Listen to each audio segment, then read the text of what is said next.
Welcome to the Eric T conversation. I'm Eric T. Naked guys at the gym. We need to do away with them. They're becoming dinosaurs, but there's still a few of them around that still like to do it. I get it. I'm 52 years old. I've worked out for about 35 years, if not even longer. I've worked out in military installations. I've worked out in colleges. I've worked out all kinds of places, in different places across the country.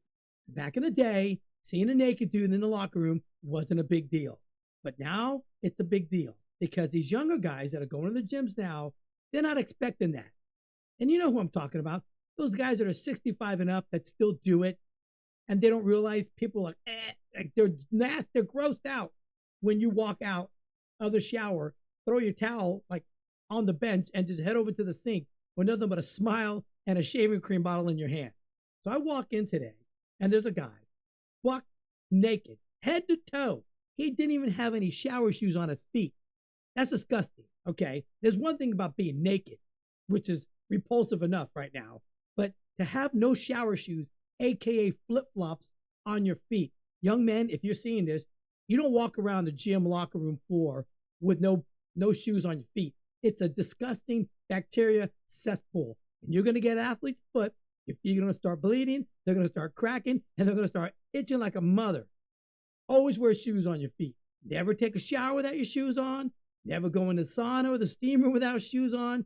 You wear your shoes 24/7 when you are in that gym locker room.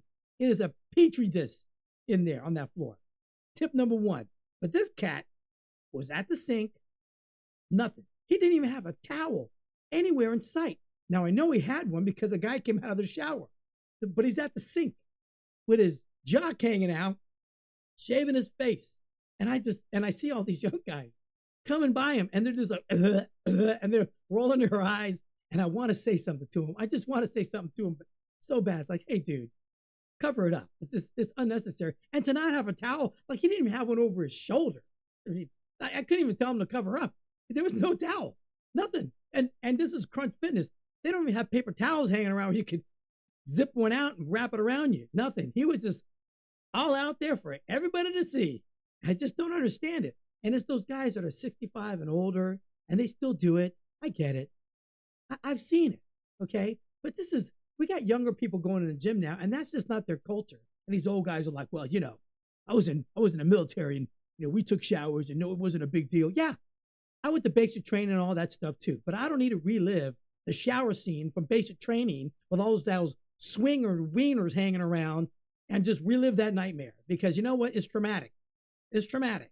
And when you did in the military, you only had about a minute and a half anyway for 55 guys to shower, so you didn't have a time to absorb their surroundings. You were in and out. Nobody paid attention to that. So I get it. You may feel really comfortable in your skin and your body being naked, but you're traumatizing all these 20-year millennials, and they're all having PTSD seeing you with your jock hanging out. So pick it up. There's no need for that. Now, I get it. If you change your clothes, you may be naked for a brief moment, but that's about a 3 Mississippi.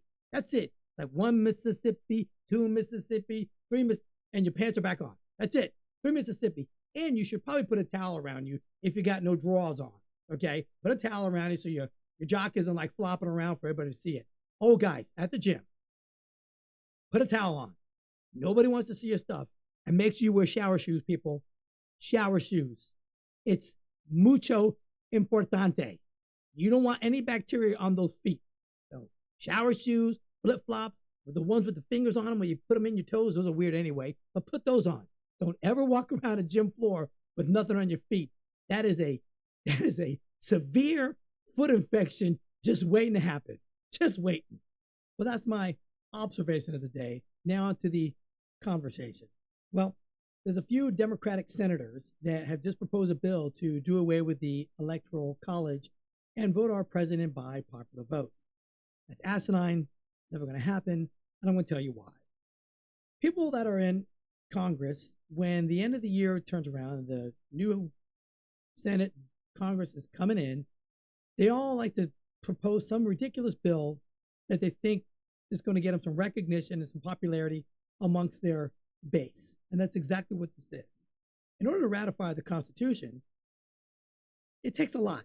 2/3 of both houses, and these guys are leaving, by the way, it's December, 2/3 of both houses, 2/3 of state legislators in order to propose a change to the amendment, or 3/4 of the states to come together and to suggest to ratify the Constitution. It's not going to happen. It's only happened 27 times in about 240 years of the Constitution being enacted. So they just do it so they can get in the news, and they did, and now I'm talking about it. But for the people in the back that don't understand why we have an electoral college, I'm going to explain it to you. Our forefathers were genius. Love them or hate them or racist, whatever you want to say, they were genius. The average age of them was only about 44. So for those of you who think it's a bunch of old white guys, you're wrong. The youngest was 26. The oldest was Ben Franklin at 70 years old. Average age was 44. So these guys wrote this because they wanted every state to come to the table, get a seat there. All right. We are a constitutional republic. We are not a democracy. We have a democracy, popular vote in states. But as far as the federal government's concerned, when we pick the president, it is by the Electoral College. The reason why is you got states like Wyoming that have less than 600,000 people. They get a seat at the table, and they have 3 electoral votes. Now, if you didn't do that and you had it by popular vote, California and New York would pretty much decide who the president of the United States every single time. And our forefathers knew that would happen because there are certain places where people are going to live and work and conjugate more than other parts of the country. They knew that 250 years ago. Genius. So that's why we have the Electoral College. So everybody gets a chance to vote and pick the president. Nebraska, these small states that don't have a big population, they have electoral votes to decide who it is. Now, it's all based on population. So, obviously, California has more electoral votes. New York has more electoral votes than Wyoming because of the population size. So, if you want to change that, you want to better off your country or do things better for you, start voting for your state legislatures so they can do things in your state. Because remember, the federal government isn't the end-all be-all. There's only about 3 things that the federal government is supposed to do. The states are really the ones that affect your lives. So start paying attention to your local and state politicians and your elections because that's what mostly affects your lives. Federal government really doesn't do a whole lot, okay? They don't. They're supposed to protect us and all that, but it's not a whole lot of things. And if you're relying on the federal government to change your life, then you're part of the problem, okay? So wake up. It's not happening. It's just hooting and hollering, making life miserable for a lot of other people. In other news, the Ripple has come out with their RLUSD, which is their stablecoin. That launches tomorrow on the 17th of December. That's just really big news in the crypto community.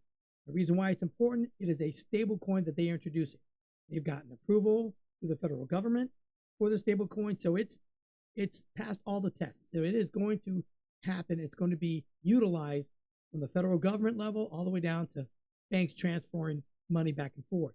What a stablecoin is, it is pegged to a particular currency. This particular cryptocurrency is pegged to the US dollar.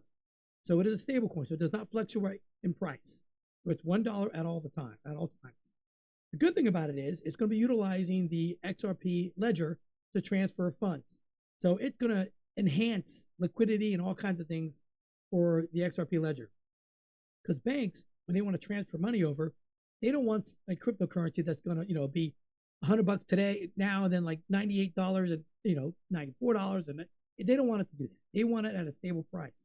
So what the Ripple USD is going to do, it's going to be utilizing the XRP ledger, using XRP as a bridge currency, and transferring it over to whatever fiat that it needs to convert to automatically. So that's what XRP does.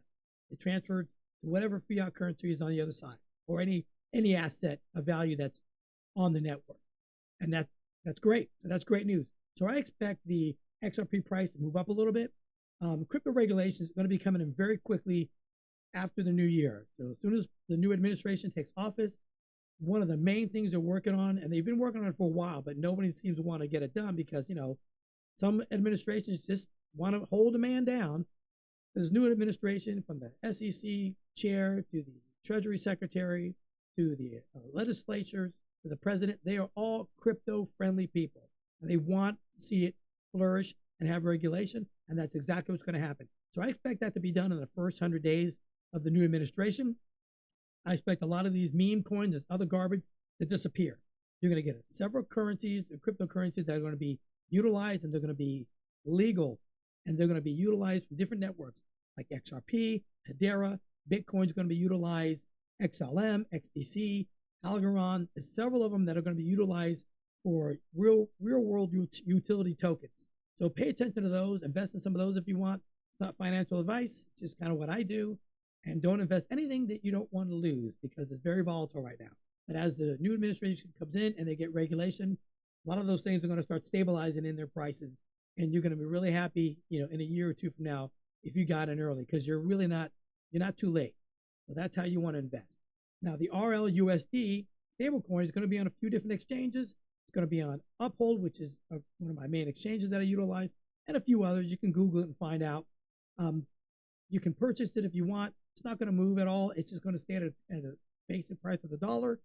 And buy it if you want. It's kind of cool to have it. You can be one of the first ones to own it as it comes out. Just keep it for shits and giggles. But it's not going to fluctuate. It's going to be utilized for cross-border payments. So enjoy it. Invest wisely. Not financial advice. Anyway, I hope you enjoyed today's chit chat. Join me next time for a little chit chat, some observation, and some good old-fashioned conversation. Wear them shower shoes, people.